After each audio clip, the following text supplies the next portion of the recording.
por estar cedendo o espaço à EA, ao CREA e ao CONFIA, pela oportunidade da gente estar aqui falando sobre inspeção predial. Esse evento da EA eu já participei o ano passado falando sobre como tornar-se um perito, e foi muito prazeroso.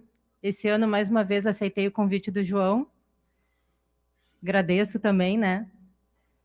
E quando eu comecei a montar a palestra, pensei, o que eu vou falar sobre perícia judicial? E uns 15 dias atrás, a gente estava num café lá na Sergs, e eu disse para o João, João, quem sabe a gente faz um comparativo entre inspeção predial e perícia judicial. A gente precisa que esses conceitos estejam muito claros na nossa mente, no nosso aprendizado, para a gente poder trabalhar tanto com a inspeção predial como com as perícias de engenharia e as perícias judiciais, né? E aí eu fui buscar, entrei no site do evento, no site da EA, e fui buscar o que era o cerne do evento, para tentar entender um pouquinho o que as pessoas que se inscreveram aqui estavam esperando ouvir sobre perícia judicial. E pensei em... Aqui fala só um pouquinho de mim, mas, na verdade, o que a gente é, o que eu me defino, acho que eterna... em busca de aprendizado, né? Eternamente buscando conhecimento. Às vezes eu digo para meu marido, eu estou ficando burra, tenho que voltar a estudar. A gente precisa sempre estar estudando, né? Então, como eu estava falando, esse foi o conceito que eu achei ali na apresentação do evento. O protagonismo da engenharia, legislação e inovações tecnológicas são as guias mestras do Seminário Nacional de Inspeção Predial. E a ideia foi justamente essa, né? Buscar o protagonismo da engenharia, né, as legislações dentro da inspeção predial, traçando um comparativo, então, com as perícias de engenharia, para que a gente consiga fixar melhor esses conceitos. Eu vou começar falando um pouquinho de inspeção predial, para depois a gente entrar nas perícias, então. A inspeção predial, trazendo um histórico para vocês, ela começou a aparecer nos nossos estudos, lá dentro do IBAP São Paulo, em 1997, com a publicação do livro A Saúde dos Edifícios. Depois disso, ficou um gapzinho ali que eu me esqueci. Tenho que arrumar esse slide. 1999, né, Marcelo? Foi tratado aqui no Rio Grande do Sul, em Porto Alegre, primeira vez que um COBREAP tratou sobre inspeção predial aqui no Rio Grande do Sul. Depois, em 2003, saiu a publicação da norma de inspeção predial ali, desenvolvida pelo IBAP São Paulo. Em 2007, ela entra em revisão. Depois tem a publicação da norma do IBAP Nacional. Em 2012, começam a surgir as cartilhas. Em 2013, começa um estudo pela ABNT. A ABNT começa a estudar a inspeção predial no ano de 2013. Em 2014... várias entidades se reuniram e disseram, peraí, ABNT, nós entendemos de inspeção predial e não estamos aí conversando com vocês. Entrou uma discussão para os estudos.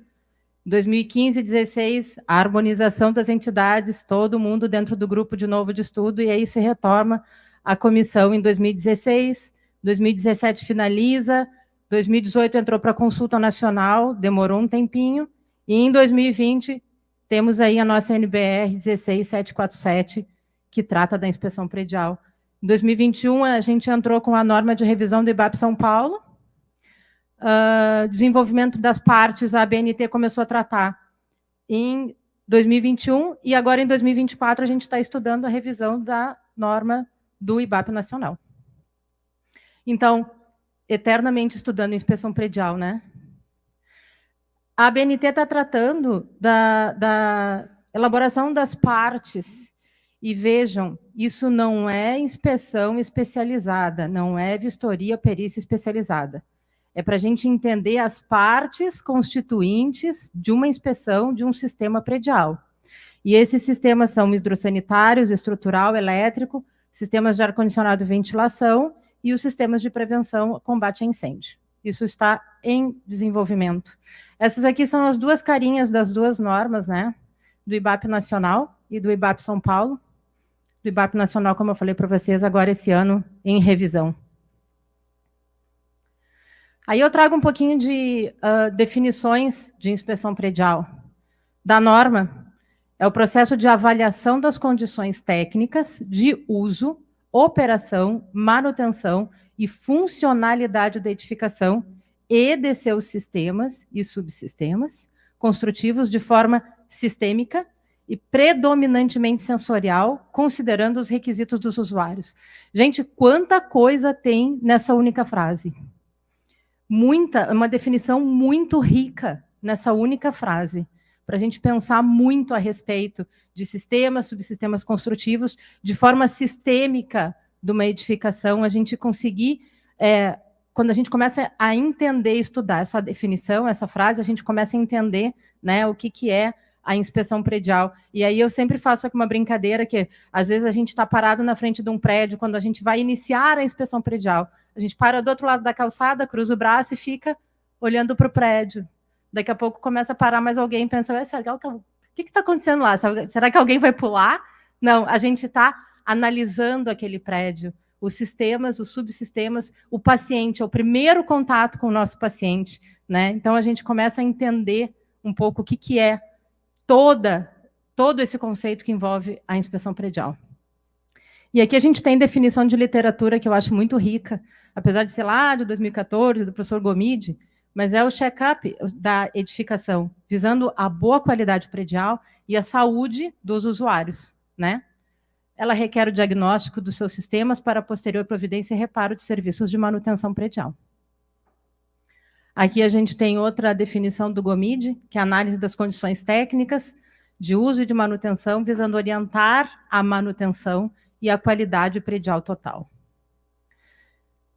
E da norma de inspeção de 2009, a avaliação isolada ou combinada das condições técnicas de uso e manutenção da edificação. Dessas teorias, então, o que a gente chega a ter de conceitos, né? É o check-up da edificação, né? Que a gente funciona como um clínico geral. Documento para auxílio da gestão de edificação, da gestão da edificação, né? E é fundamentalmente sensorial, né? Fundamentalmente sensorial. A gente tem que ter todo o nosso conhecimento de engenharia, de arquitetura, e aplicar nesse fundamentalmente sensorial para a gente conseguir sentir a edificação. A finalidade específica, então, isso faz parte da introdução da norma, né? É o processo que visa auxiliar a gestão da edificação e, quando realizada com periodicidade regular, contribui com a mitigação de riscos técnicos e econômicos associados à perda de desempenho na fase de uso das edificações. E a gente vai ver mais para frente por que na fase de uso, né?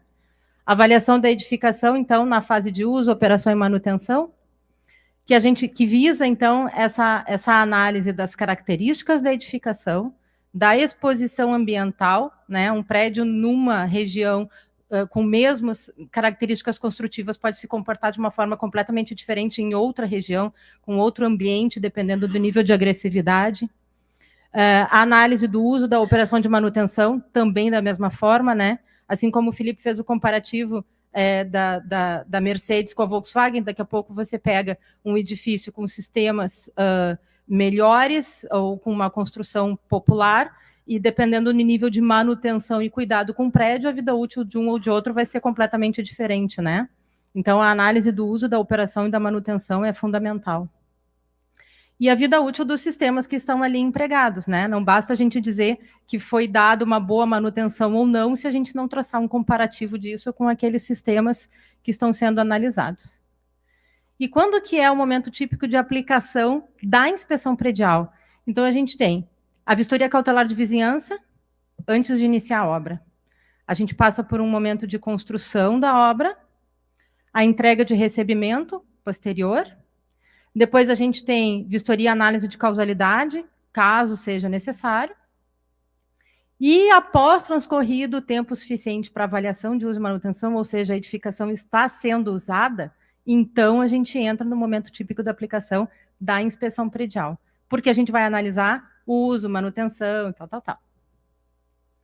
Então, assim, não adianta o síndico dizer para mim, o edifício recebeu faz 6 meses, ele não trocou nem o tapete do hall de entrada, vamos fazer um laudo de inspeção predial? Não, se eu não teve tempo de uso, né? a gente tem que fazer outros trabalhos. E a inspeção predial, então, ela é aplicável a qualquer edificação, deve ser realizada em edificações em uso, com histórico de manutenção, preferencialmente, né? Preferencialmente porque tem muitas que não têm histórico nenhum ou não têm nenhuma manutenção. E preferencialmente com edificação saudável. O edifício que está caindo, está em ruína, a gente não tem como fazer a inspeção predial, né? Então, ela é descrita na 16747, ela tem a função de exame clínico geral para avaliação das condições globais da edificação. Ela detecta a existência de problemas de conservação, de uso ou de funcionalidade, com base em verificações e avaliações sensoriais. Não sendo parte do processo a identificação de situações que ainda não tenham se manifestado. Mas será que vai acontecer, Patrícia? Não sei, a gente não tem bola de cristal aqui. É a visão naquele momento. E sintomas ou sinais aparentes, ou que somente possam ser identificados por ensaios específicos. Entramos numa outra fase, perícias. Não se trata de inspeção predial. Pode ser recomendado durante a inspeção, né? E das finalidades de inspeção, então, a gente bota ali rol não terminativo porque sempre que se está estudando inspeção, revisa a norma, passa por um novo estudo, daqui a pouco entra uma nova finalidade, ou a gente vai adaptando conforme vão surgindo necessidades de maior conhecimento de novas tecnologias construtivas. A inspeção predial está sempre correndo atrás do desenvolvimento e da melhoria da construção civil, né? Então, identificar as condições da edificação, elaborar ou revisar o manual da edificação, elaborar ou revisar o programa de manutenção do prédio, né? Constatar a execução do programa, identificar as prioridades da manutenção, registrar as condições da edificação no final da gestão e atender legislações para aqueles municípios ou estados que têm legislações, né? A inspeção predial não se aplica. Identificar vícios de construção não é inspeção predial, isso é vistoria de recebimento de obra ou vistoria de garantia, né? Apurar causas de irregularidades, isso é perícia, quando a gente atribui nexo de causalidade. Atestar conformidade é auditoria, não é inspeção predial.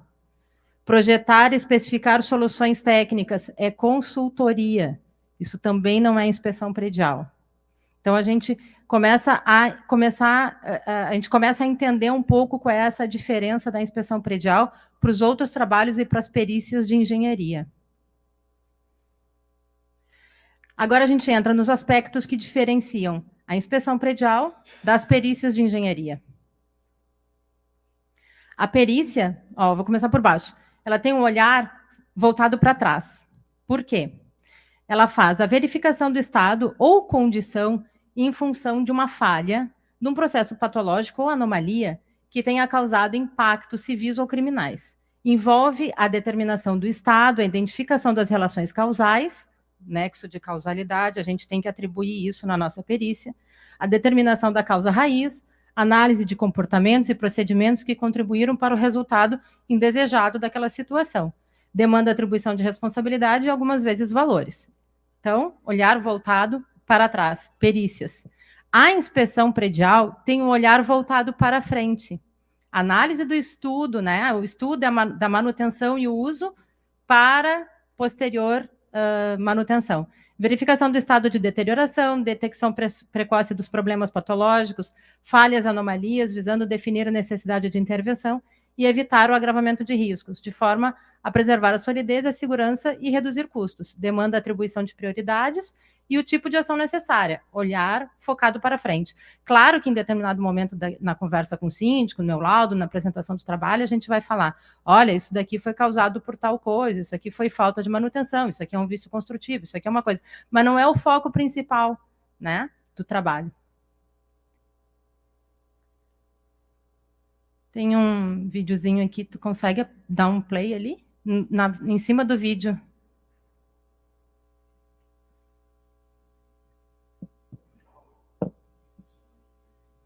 Ué?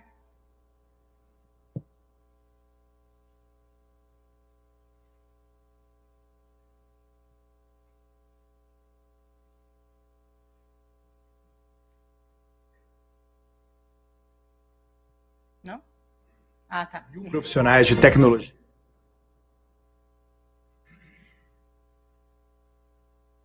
A Flávia é uma associada, ex-presidente do IBAP São Paulo, apaixonada por inspeção predial.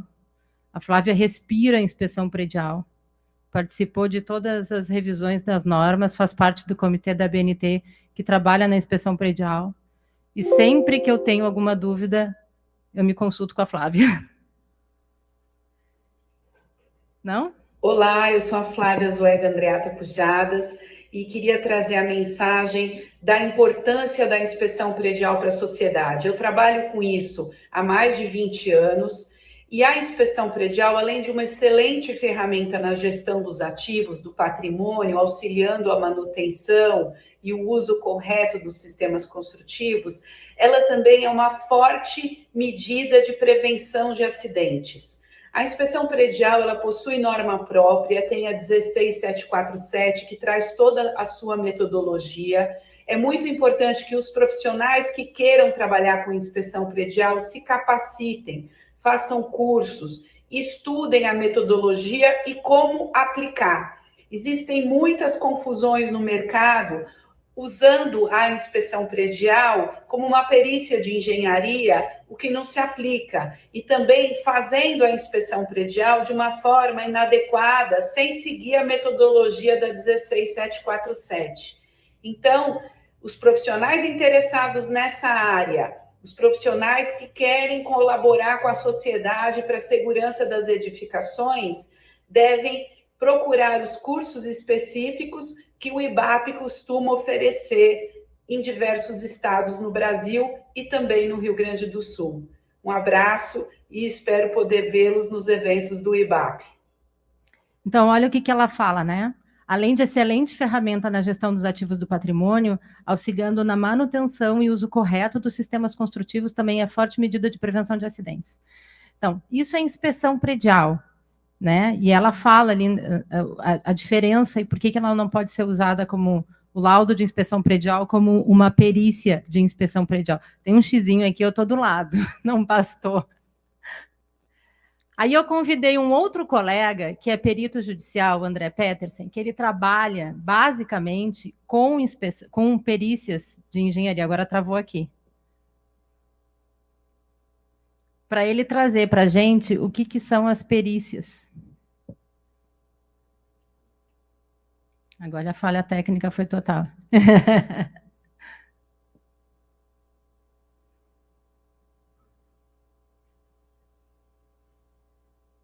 Olá, eu me chamo André Petersen.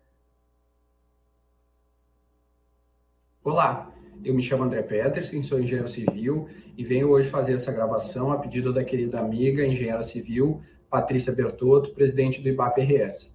A Patrícia me passou a árdua tarefa de falar em apenas uma frase toda a diferença existente entre as perícias e as inspeções prediais. Eu diria que a principal diferença, então, é que nas perícias nós temos a inserção de toda a disciplina jurídica. E mais, no direito, como todos sabem, há o condão de ordenar condutas das empresas e das pessoas. Então, gostaria de aproveitar esse convite e deixar aqui na tela 2 QR Codes que levam a publicações recentes a respeito dessas diferenças, se alguém quiser buscar maiores detalhes sobre elas. Obrigado. Então, o que o André fala, né? A árdua tarefa que eu dei para ele. Nas perícias se tem a inserção das disciplinas jurídicas. Veja que em nenhum momento, quando a gente trata de inspeção predial, fala nesses termos. E mais, no direito, há o condão de ordenar condutas das empresas e das pessoas. A gente vai atribuir nexo de causalidade e acaba se chegando nesse resultado, né? Então, existe uma grande diferença entre inspeção predial e perícias de engenharia. E aí, quando o síndico diz assim para ti, eu vou fazer esse laudo aqui, o prédio tem 4 anos, vamos fazer um laudo de inspeção predial, dá? Dá, 4 anos dá. Eu vou aproveitar e vou pegar esse trabalho para processar a construtora, porque tem um monte de vício construtivo aqui. Dá? Não, não dá. Não dá porque o laudo de inspeção predial, ele tem outro olhar, outro foco. E aí eu repito, vamos estudar inspeção predial, para a gente conseguir diferenciar a inspeção predial de perícias de engenharia. Olá, eu me chamo André Pé. o valor do judicial do laudo de inspeção predial, né, não é aplicável para fins judiciais. Exemplo, o proprietário do imóvel se vale do laudo de inspeção predial para reclamar a um fornecedor sobre o mau funcionamento de algum determinado sistema, né? O ar-condicionado não funciona, o proprietário quer acionar a via judicial usando o LTIP. Eu fui lá no prédio, fiz um laudo e detectei que tem um problema de funcionamento na instalação, no ar-condicionado, enfim, sei lá. E aí ele quer usar esse laudo aí para botar o instalador na justiça. O peso judicial desse laudo vai ficar muito diminuto, porque a função dele não é essa, ele tem outras teorias, outra explanação no trabalho, né? A gente tem, por exemplo, né, o que eu estava falando, dos 4 anos, avaliar vício construtivo no laudo de inspeção predial. Não dá, gente. É outro foco também, né? O que diz o Jus Brasil? O laudo pericial diante dos processos judiciais. O laudo pericial é uma variedade de prova. Inspeção predial não é prova. Cuja produção carece de fundamentos técnicos e científicos e tem por finalidade determinar uma garantia a respeito da dinâmica, autoria, materialidade de certos fatos e de seus efeitos. Esse documento é confeccionado por peritos, limitando-se a abranger o campo técnico, com alegações objetivas, sem haver qualquer opinião ou caráter subjetivo. Então, isso, né, sob o aspecto do Jus Brasil lá, é um laudo pericial. Vejam que a definição completamente contrária da inspeção predial. Sobre o conceito de perícia judicial. Isso é ver para crer, né? O direito probatório, dentro do direito probatório, as perícias de engenharia funcionam como uma prova. É um tipo de prova. E, de novo, o laudo de inspeção predial não prova nada para juiz nenhum. O juiz não quer saber se tu está usando direito ou se tu não está limpando corretamente a escada do teu prédio, por exemplo. A perícia de engenharia e arquitetura pode ser definida como atividade técnica realizada por profissional habilitado, desenvolvida de forma fundamentada em observância aos requisitos normativos para averiguar e esclarecer fatos, constatar o estado do objeto pericial, verificar atendimento aos requisitos e padrões estabelecidos, apurar o nexo causal de determinado evento, avaliar bens, custos, frutos ou direitos. Isso é perícia de engenharia. Elas podem ser arbitramentos, avaliações, exames ou vistorias. Isso tudo está incluído dentro das espécies de perícias. Não entra ali em nenhum momento a inspeção predial. A definição de perícia judicial. Do Código, da NBR 13752, a norma de perícias na construção civil. Definição de perícia, atividade que envolve a apuração das causas que motivaram determinado evento ou da asserção de direitos. E o perito é o profissional legalmente habilitado pelo sistema CREA-CAL, né? CREA-CONFIA-CAL. Então, aquela ali é a carinha, da NBR 13752, a norma de perícias. A perícia judicial é segmento específico da perícia de engenharia e arquitetura, com finalidade de atender demandas judiciais. As perícias de engenharia não necessariamente têm que atender demanda judicial. A gente pode fazer perícias de engenharia sem estar em casos envolvidos diante de um processo judicial. Agora, as perícias judiciais, sim, as perícias de engenharia dentro da perícia judicial são para atender condutas judiciais, né? Essa é constituída como prova nos termos do 464, né, do Código do Processo Civil. E os aspectos básicos, então, da perícia judicial, ela é a prova pericial, né, possui artigos específicos no Código do Processo Civil, com aspectos importantes a serem observados pelo perito judicial ou pelo perito nomeado pelo juízo, né, como se chama, em todo o desenvolvimento do seu trabalho, independentemente dos fatos, do objeto e da finalidade da perícia.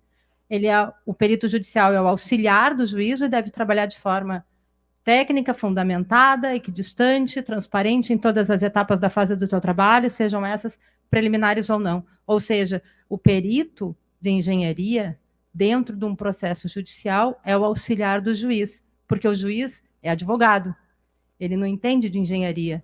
Assim como o perito médico, assim como o perito contador, ele está dentro do processo judicial como peça para transcrever para o juiz o fato sob o aspecto da engenharia ou da arquitetura naquele processo, né?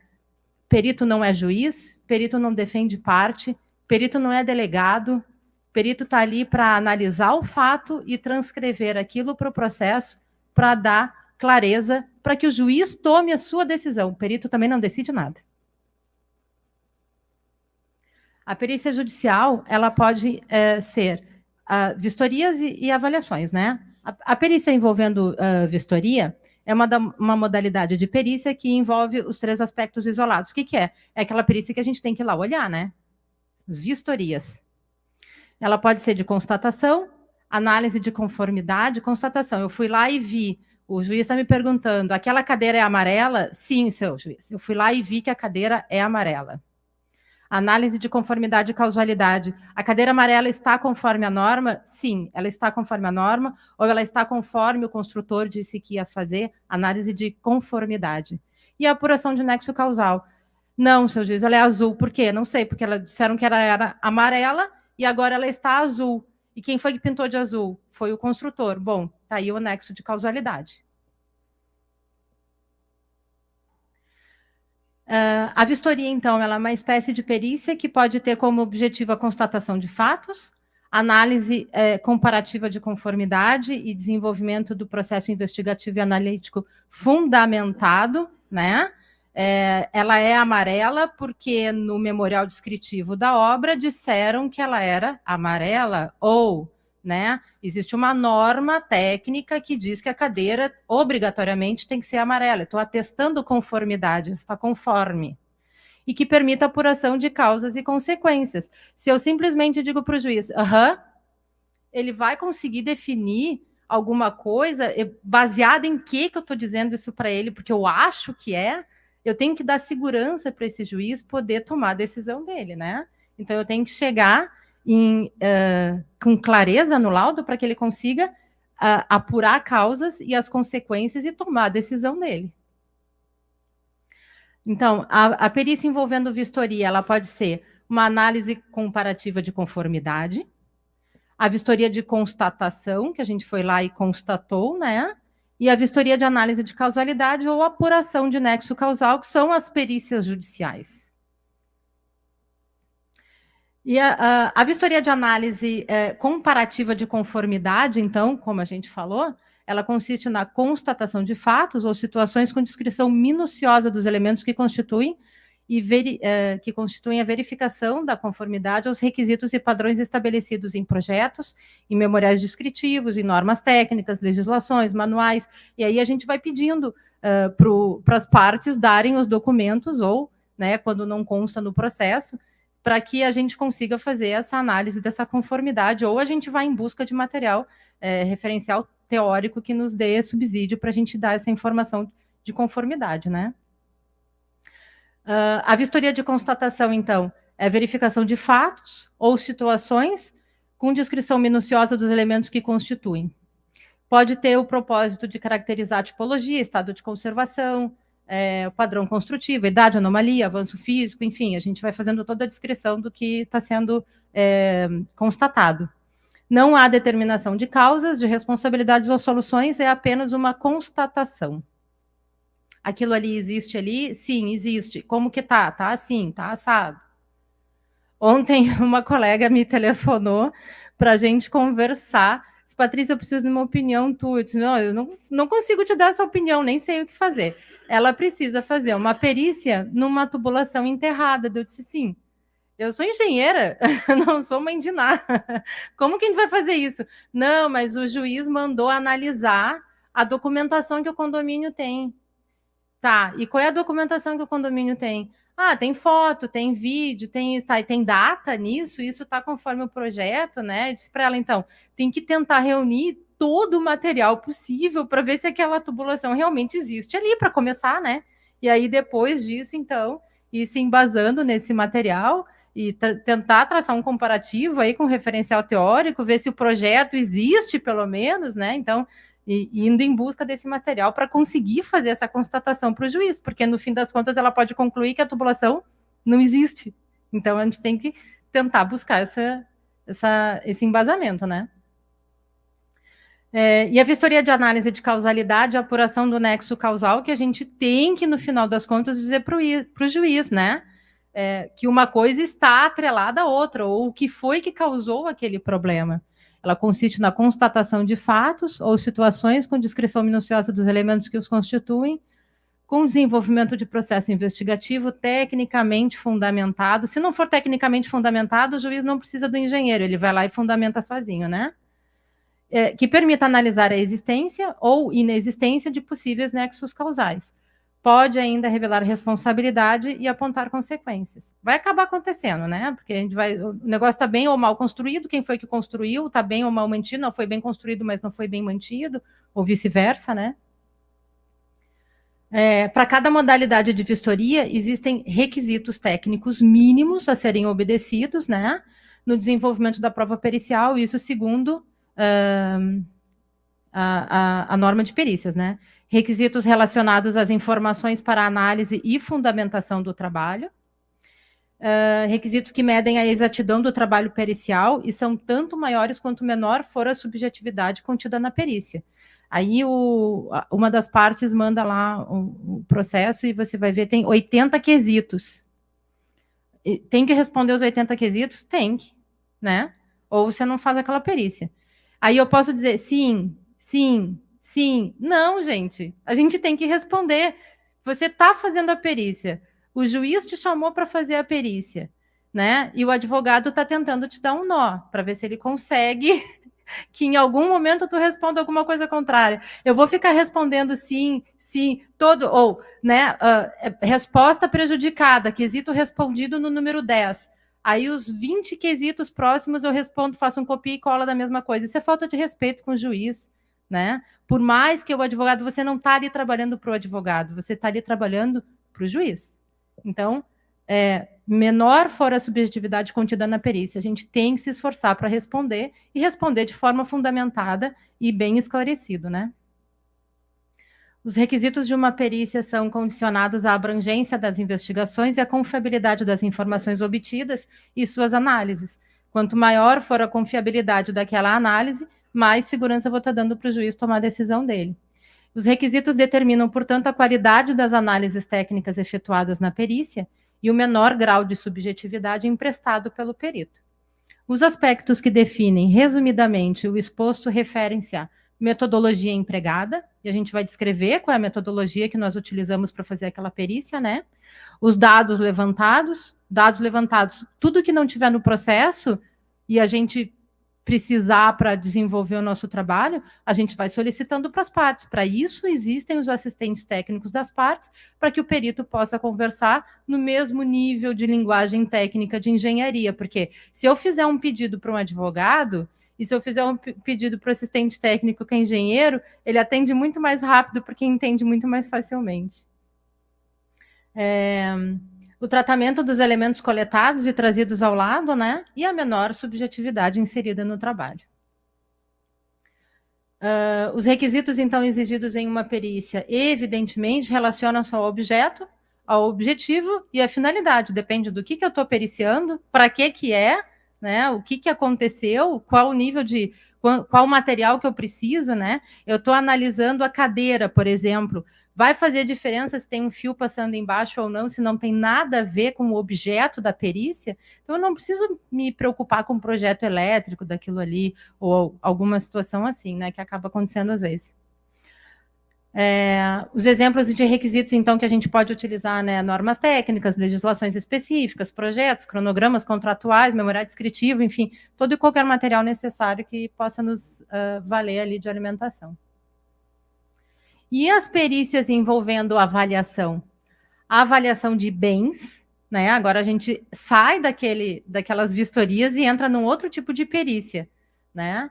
A avaliação de bens, de seus frutos e direitos, é uma das espécies de perícia que consiste na análise técnica de identificação de valores custos ou indicadores de viabilidade econômica para um determinado objetivo, finalidade e data, consideradas determinadas premissas, ressalvas e condições limitantes, conforme disposto em norma específica, NBR 14653, a norma de avaliações de imóveis, é um tipo de perícia.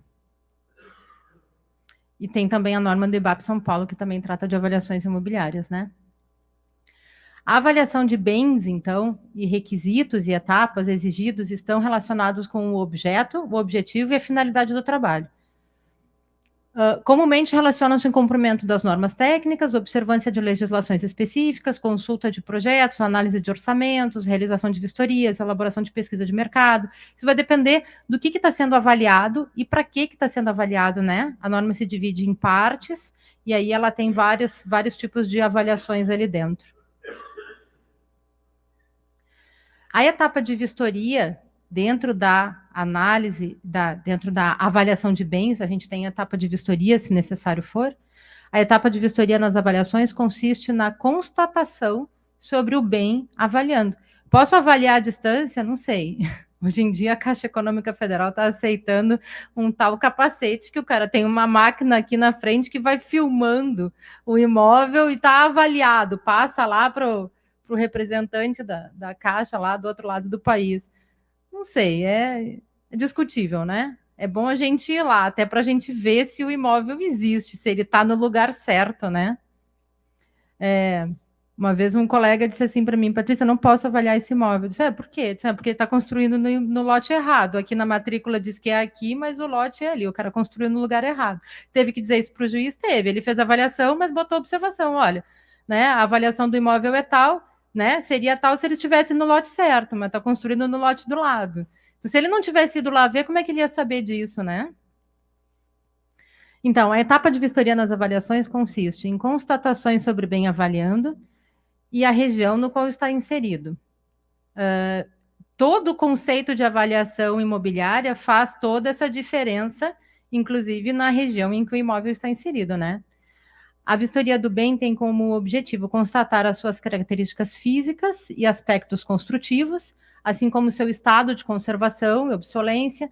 Já a vistoria na região avaliada objetiva a sua caracterização urbana, o entendimento do mercado em estudo e a elaboração da pesquisa de mercado. Posso fazer pesquisa de mercado pelo site do Busca Zap Imóveis no Google? Até pode, mas você tem que saber quais são os imóveis que estão sendo vistoriados, né? Que estão sendo tomados como exemplo. E aí precisa conhecer a região. A escolha da metodologia avaliatória, então, que a norma nos permite, a gente pode utilizar alguns métodos, que pode ser o método evolutivo, método comparativo direto de dados, método involutivo, método da capitalização de renda e a quantificação de custo. Isso vai depender do objetivo da avaliação, para que está sendo feita, onde está sendo feita, né? E aí vai nos permitir, e a quantidade de dados que a gente consegue ter, série de fatores que vão nos permitir chegar aí nessa tipo de avaliação. O método comparativo direto de dados de mercado, ele busca o valor fazendo essa comparação com dados de mercado, né? O método evolutivo, ele serve para estimar o valor de mercado no caso de inexistência de dados, então vai ser utilizada uma outra metodologia, né? O método involutivo, então, no caso de inexistência de dados semelhantes também, que também é outra metodologia. O método da capitalização da renda, que é recomendado para empreendimentos de base imobiliária. O método da quantificação de custo, quando houver necessidade de obter o custo do bem. E das atividades básicas, então, a vistoria, o diagnóstico dos itens, né, a coleta de informações, a escolha e a justificativa do método, usei tal método, como, quando e por quê, a análise das ocorrências e dos elementos periciais, as soluções propostas, quando possível, ou se necessário for, se o juiz não te perguntar, tu não tem que falar, e considerações finais e a conclusão do trabalho, né? E o olhar do perito, voltado para a capacidade de contribuição e desafio lançado no sentido de aperfeiçoamento das regras necessárias e suficientes para lastrear fundamentações e conclusões consistentes que propiciem condições para a plena compreensão dos laudos periciais por parte do julgador e dos advogados, que, por óbvio, são leigos na matéria. Não adianta eu fazer um laudo muito bonito, muito caprichado, cheio de termos técnicos que os juízes e os advogados não vão entender, né? O perito não é julgador, gente, como eu falei antes. Ele deve expor a técnica para elucidar os fatos e permitir que o magistrado chegue às melhores conclusões. Para tanto, deve se valer, além dos conhecimentos, da experiência e da ética profissional, também nas normas técnicas para esclarecer tecnicamente e mostrar as provas. E aí o juiz vai apreciar o trabalho e tomar as decisões dele, né? Era isso que eu tinha para falar para vocês. Espero ter esclarecido um pouco e apontado um pouquinho essa diferença da inspeção predial e das perícias de engenharia.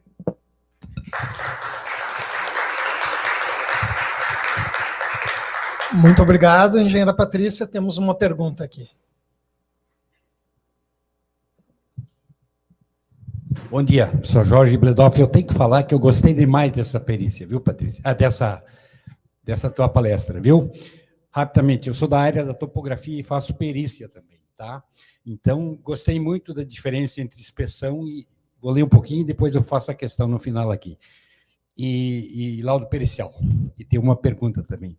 Por exemplo, na área da topografia, eles me ligam ou mandam um e-mail e dizem assim, eu preciso regularizar o meu terreno. Então, eu acho importante a gente focar o que ele precisa. Essa pessoa não está sabendo o que precisa. O que é isso? Ela precisa aprovar um projeto? Ela precisa fazer uso capião? Ela tem uma invasão do vizinho? Ou ela quer fazer uma retificação? Então, é importante isso. Tem que aprofundar um pouquinho mais. Porque daí que a gente vai focar. É judicial ou não é? Que muda o enfoque, muda o olhar, muda os dados a coletar, muda o relatório e muda o custo, que é importante para nós. Tá? Outra coisa, eu faço perícia, como eu disse, e às vezes eu sou assistente técnico, mais do que perito. Né? E ela falou coisas importantíssimas, não sei se todo mundo percebeu, para mim. Tá? Em primeiro lugar, eu digo que eu não sou perito, eu estou perito. Para mim faz toda a diferença. Que às vezes eu sou perito. Aliás, eu estou perito. Eu não sou perito eternamente. Eu estou perito naquele processo. Como eu posso estar assistente técnico. Né? E nós estamos praticamente no mesmo nível. A importância da reunião, a importância da boa relação do perito com o assistente técnico. Tem perito que não quer conversa. Eu já desconstruí perito como assistente técnico. Tá? Então, é importante. Eu estou perito, não sou perito. A importância dos quesitos, ela falou aqui. Os advogados tentam botar casca de banana. Né? Tentam fazer pega-ratão, que a gente chama. Como tentam? E tem cada quesito mais esquisito, né? Nada a ver, né? Coisa que irrita a gente até. Botam 50 quesitos, quanto 5 resolveriam, tá? E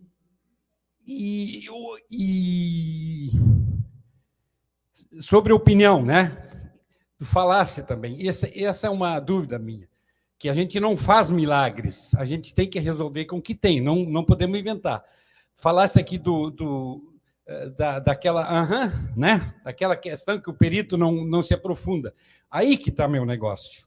Aí que tem a minha questão. Ou do sim, quando as questões vêm mal, os quesitos vêm mal. O que o perito faz se ele tem uma opinião, mas ela não foi claramente perguntada? O que ele faz? Tá, deixa eu começar pela primeira aqui. A questão da regularização, né? Hoje está muito em voga o REURB nos municípios. Muitos municípios tratando o REURB de forma legal, né? E profissionais trabalhando muito, se especializando nessa questão de REURB, que vai trazer a legalidade do imóvel, que daqui a pouco está numa área que não tem um loteamento regular ou situações assim.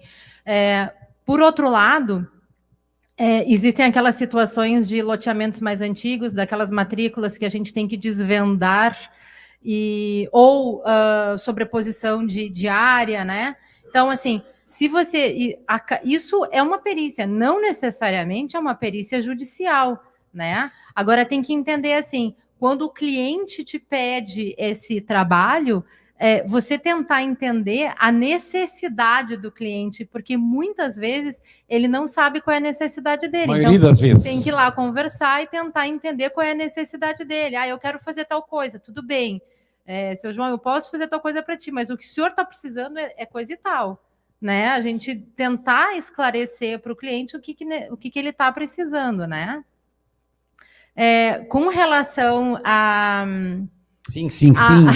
Não, com relação ao estar perito, né? A gente não é perito, a gente não tem formação de perito, né? A gente tem formação de engenheiro civil, a gente tem formação Às vezes de a gente está perito.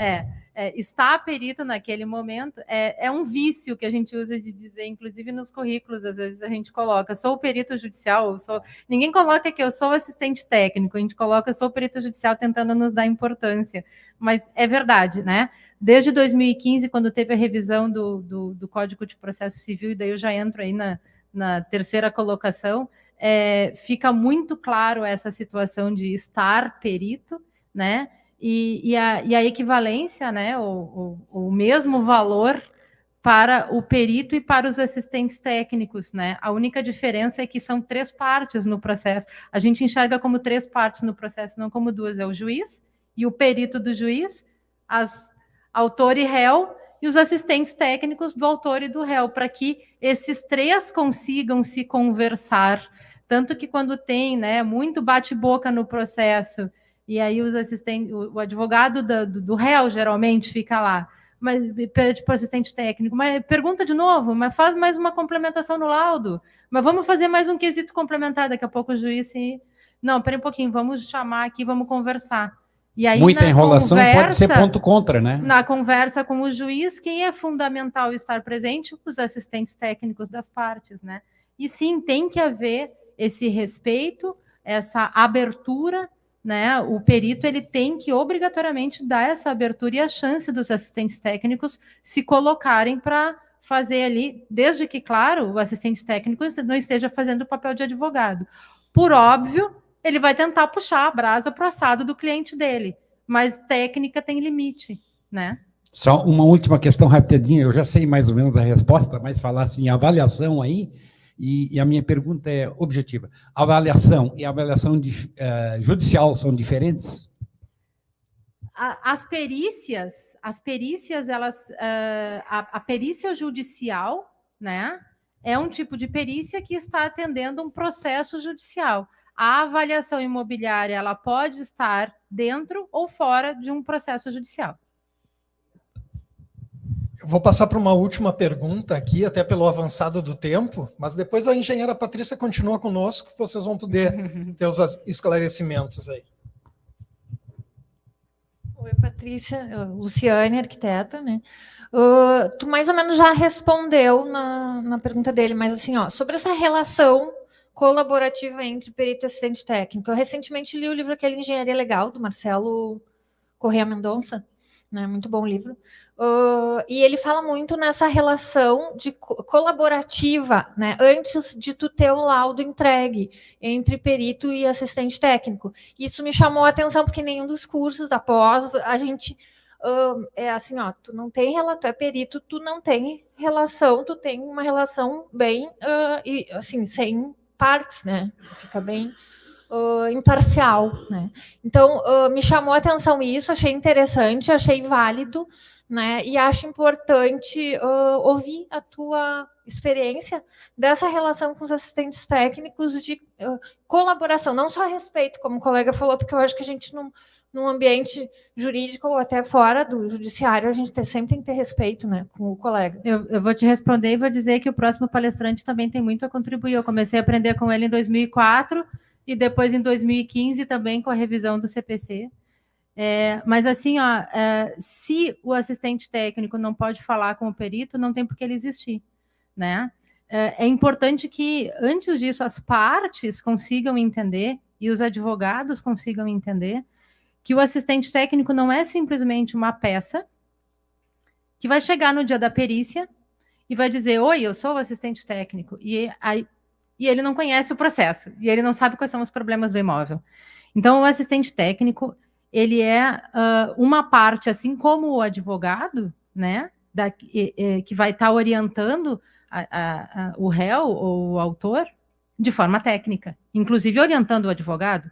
É importante quando o perito consegue perceber a diferença, muitas vezes, quando o assistente técnico participou da formulação de quesitos, né? E quando foi só o advogado que fez a formulação de quesitos, e aí é o que o colega diz, quando quesitos muito bem formulados, 5 resolvem um processo, e quesitos que tentam enrolar o perito, faz 80 perguntas e não responde nada para o juiz, né? E aí, respondendo também a pergunta que tinha faltado, a gente pode depois fazer a complementação. O perito pode dar à luz daquela orientação técnica necessária que não foi perguntada ali para que o juiz saiba, né? Me perguntou 80 coisas, mas, senhor juiz, acho que é importante o senhor saber de tal e tal coisa, né? E sim, é fundamental que o assistente técnico, então, conheça o processo, conheça o imóvel do litígio, o objeto, né? Porque ele tem que estar ali para atender o perito.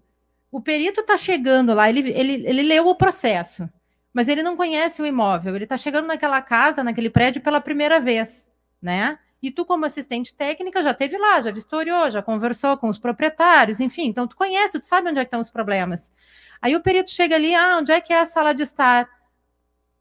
Não sei, estou aqui pela primeira vez, mas tu está fazendo o que então aqui, meu filho? Se tu não está aqui como assistente técnico, tu está fazendo o que aqui, né? Então, a função do assistente técnico é estar ali passando orientação técnica para o perito. E essa conversa é fundamental. Hoje em dia a gente troca o WhatsApp, fala, conversa, passa informações, tu tem que estar próximo do perito. Quanto mais agilidade tu tiver no trabalho para passar as informações para ele, mais facilmente tu vai estar fazendo com que o trabalho dele seja conduzido, né? Muito obrigado, engenheira Patrícia. O Brasil terá déficit de 530 mil profissionais de tecnologia até 2025, mostra estudo do Google. Déficit de engenheiros no Brasil chega a mais de 75 mil profissionais. Um levantamento do Google for Startups sobre a escassez no mercado de TI aponta que a ausência de tecnologia, entre outros fatores, tem impactado o setor. Você está pronto para ser o agente transformador no nosso país?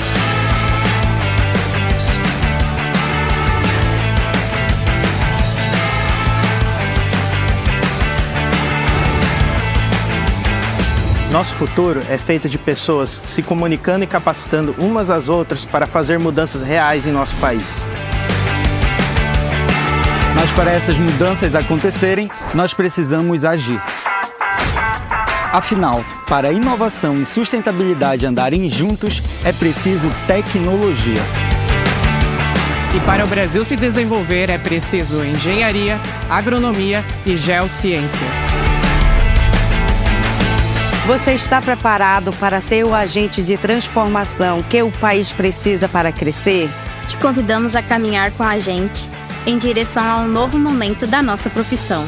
Chegou a hora de nos transformarmos em protagonistas dos projetos que podem mudar a vida das pessoas do nosso país.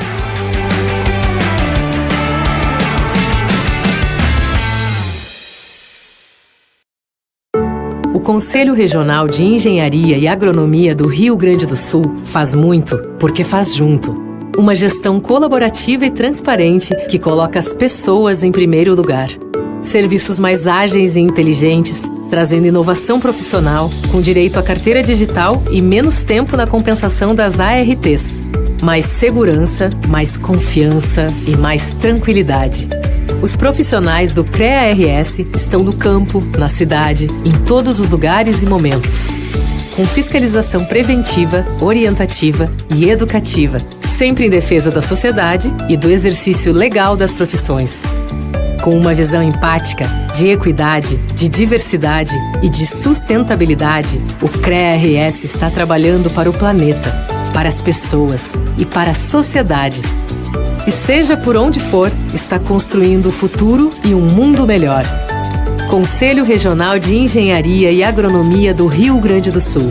A gente faz muito, porque faz junto. Você já ouviu falar sobre a Mútua? Para entender sobre ela, é importante conhecer um pouco do sistema Confea, CREA e Mútua. Então, vem com a gente! O Confea, o Conselho Federal de Engenharia e Agronomia, é instância superior da fiscalização do exercício das profissões inseridas no sistema Confea, CREA e Mútua. Os CREAs, Conselhos Regionais de Engenharia e Agronomia, são responsáveis por essa fiscalização.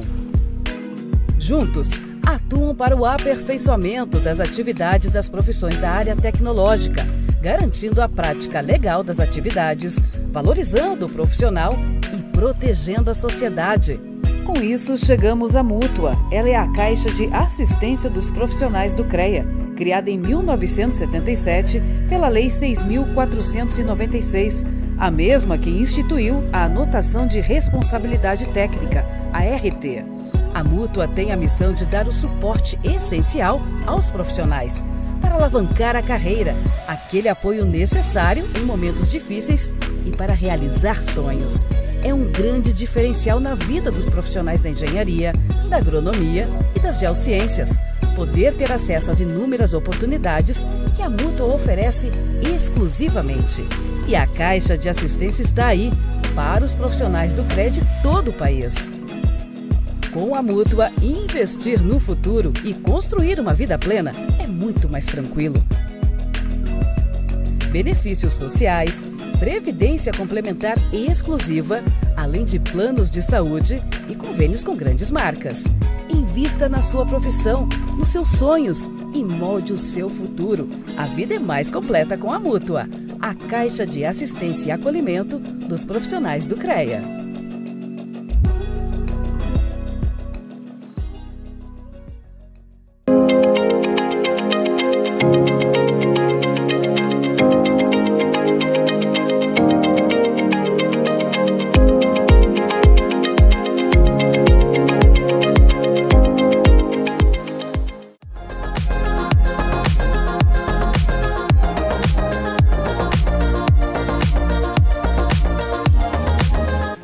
Engenheiros, arquitetos, planejando o futuro, concretizando sonhos.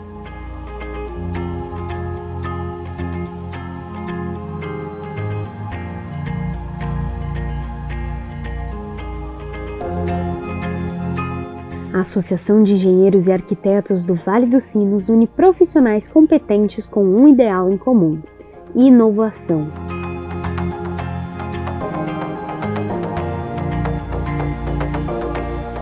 Um espaço focado na construção de novos projetos e na qualificação dos envolvidos, promovendo o associativismo, a cidadania, a ética e a sustentabilidade. Com sede própria em São Leopoldo, a EA Sinos tem participação ativa em conselhos da cidade, instituições e entidades estaduais, como o CREA-RS e Mútua-RS, e em âmbito nacional, Confea.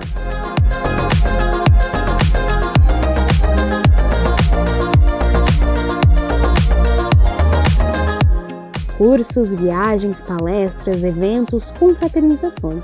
Tudo em prol de construirmos juntos o nosso futuro.